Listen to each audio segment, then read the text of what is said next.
All right, so question 4, I'm asking you how many genes are there in this genomic sequence. And if I give you the GI number or access number, you don't actually have to go copy and paste the sequence. That's another reason why I made this. I gave you the number and then I gave you the link in case you wanted to go there and then copy the sequence. But I wanted to show you a trick where I can copy this number. Okay, I'm gonna have to delete the I from the BLAST, but see where it says enter accession number, GI number, or FASTA sequence. So it doesn't have to be the sequence. It can be the accession or GI number. Okay, I need to get rid of the I, otherwise it's going to give me some trouble. And I'm going to run this one with the entire nucleotide database. So it's going to match everything, including other genomic sequence. So that doesn't really help me predict genes, maybe.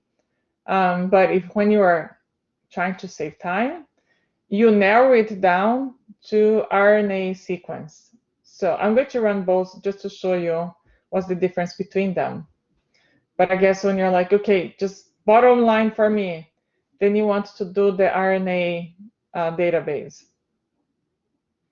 And somebody was asking, when do I use the BLASTX?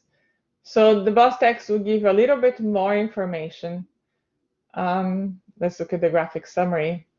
So this part here is similar, right? It's saying, looks like there's some gene here, looks like there's some gene here.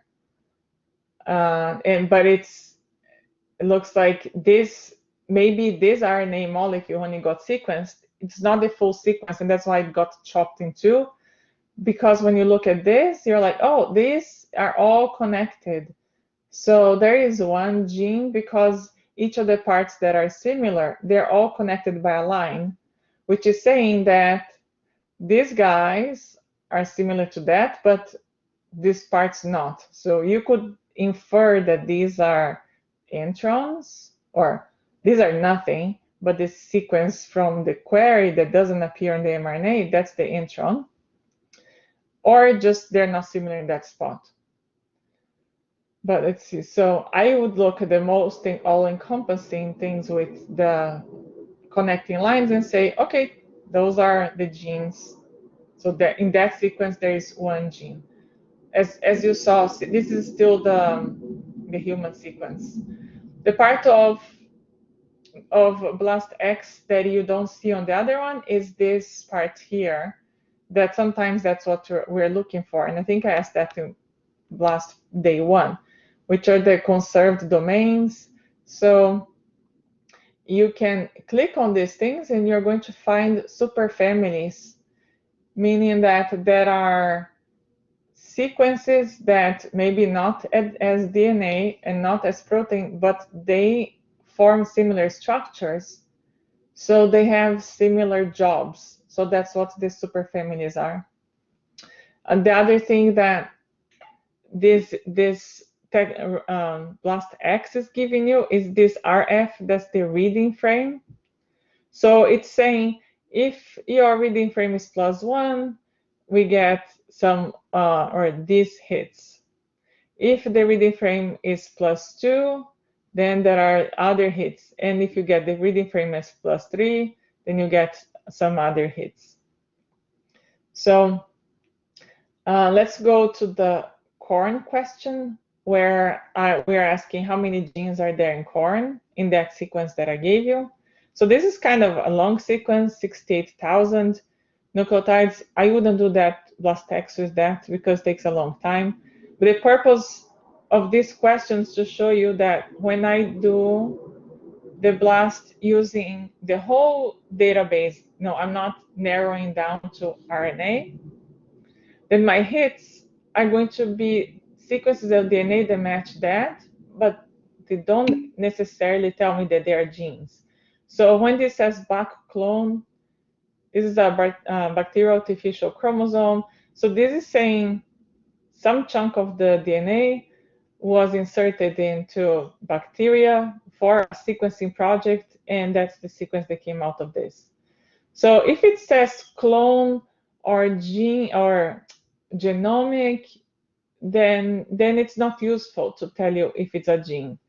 But if it says retrotransposon, then you're like, so I know that that sequence is similar to something. Let's see. And then this says activator gene. Hey, it says gene. But if you read through this, it's a lot of results that don't actually do things. There are lots of clones. So the reason why I did this is to show you the best way, the shortcut is to look at RNA, which is still looking. So if we're looking for numbers of genes, predicting genes. So let's see what's the question. There was a question here. Good question. I think you can either do outside of class, but we have one day before the exam, when is the open day for questions. You can ask questions or can use that day to finish this and then ask me questions on that day. Let's see. I don't know why this is still running, but I made videos of this that have all the results so that you can see. Let me see what other. So I know that the RNA one is still running, but are you satisfied with the part on how to interpret BLAST? That's the more important part.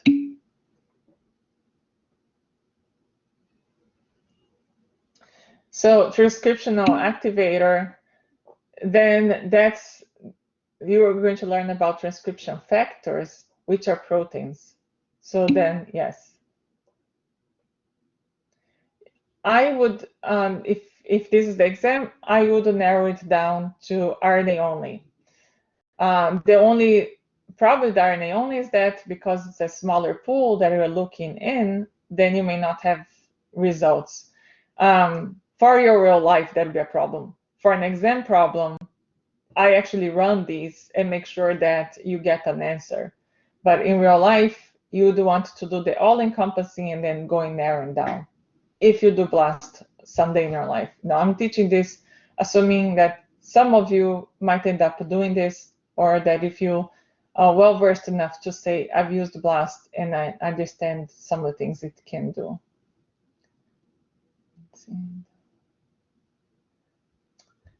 Let's see, it's still running. Okay, while the RNA one is still running, let me share the graphic summary of the one that has all of the results.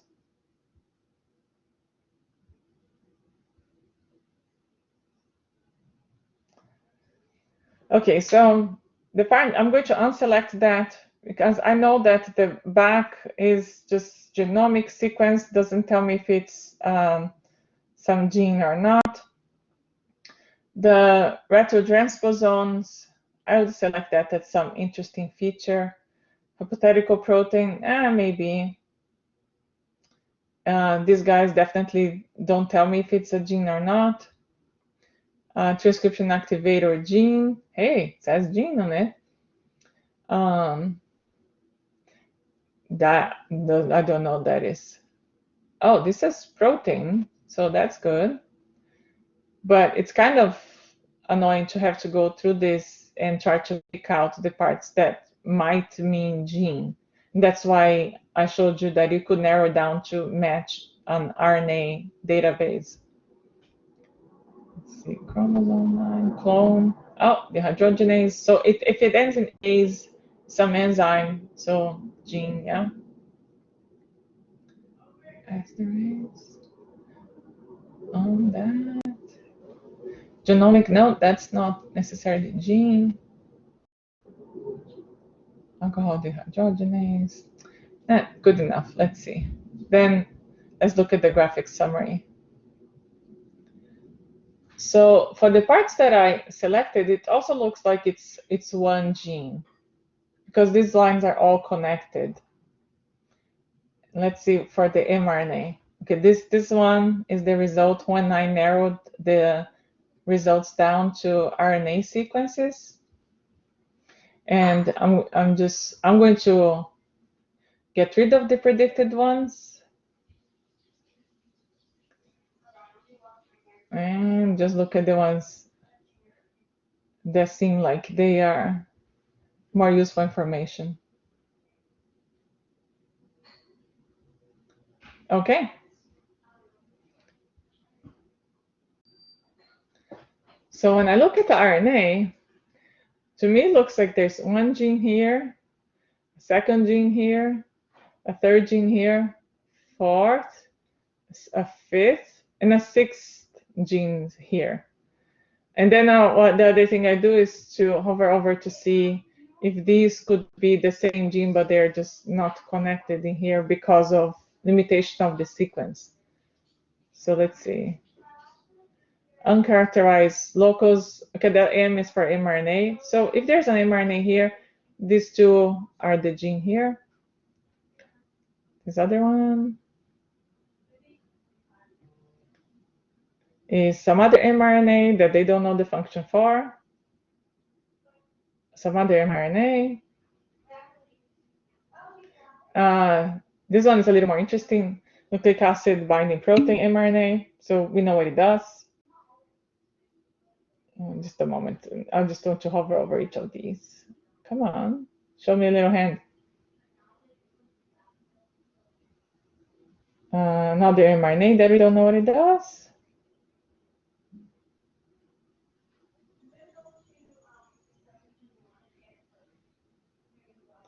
And okay, all of these mRNAs, we don't know what they do. We know one of them. But how many genes are there? One with two variants, 2, 3, 4, 5, 6.